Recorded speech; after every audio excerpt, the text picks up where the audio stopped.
সংগ্রামী ভাইরা, আপনারা জানেন বঙ্গবন্ধু শেখ মুজিবের অর্থাৎ উন্নয়নের চরম শিখরে আজ বাঞ্ছাযন্ত্র আছে।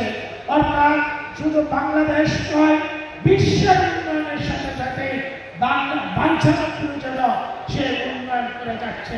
আমরা বলতে পারি যে বাংলাদেশ স্বাধীন করেছে বঙ্গবন্ধু শেখ মুজিবুর রহমান, অর্থাৎ শেখ মুজিবুর রহমানের যেন সমকক্ষ শেখ মুজিবুর রহমান, শেখ হাসিনা সমকক্ষ শেখ হাসিনা, ক্যাপ্টেন তাজের সমকক্ষ ক্যাপ্টেন তাজ, বিকল্প ক্যাপ্টেন তাজ নাই, বিকল্প শেখ হাসিনা নাই, বিকল্প বঙ্গবন্ধু শেখ মুজিবুর রহমান নাই। আজকের এই সভায় বাংলার ইতিহাস, বাংলাদেশ আওয়ামী লীগ ইতিহাস অতীত বর্তমান সমস্ত কিছু উনি বিশদভাবে বলবেন। তবে আমি মনে করি আজকে উনি আগামীর আরেকটি তারিখের কথাও বলবেন। শেখ হাসিনার নির্দেশনায় ভবিষ্যতে কবে স্মার্ট বাংলাদেশ গড়ে উঠবে, বঙ্গবন্ধুর স্বপ্নের সোনার বাংলা গড়ে উঠবে, সেই কথা উনি আজকে বলবেন। এখন আপনাদের সামনে বক্তব্য নিয়ে আসছেন আলহাজ মোহাম্মদ সিরাজুল ইসলাম সাহেব।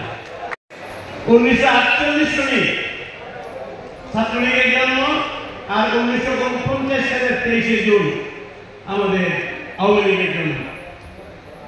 22 জুন 1757 কি হয়েছিল?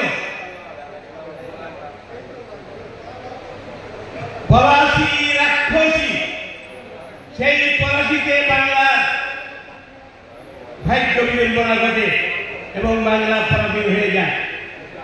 এবং ইংরেজরা যে কোম্পানিটি ছিল, নাম ছিল যদি ইস্ট ইন্ডিয়া কোম্পানি।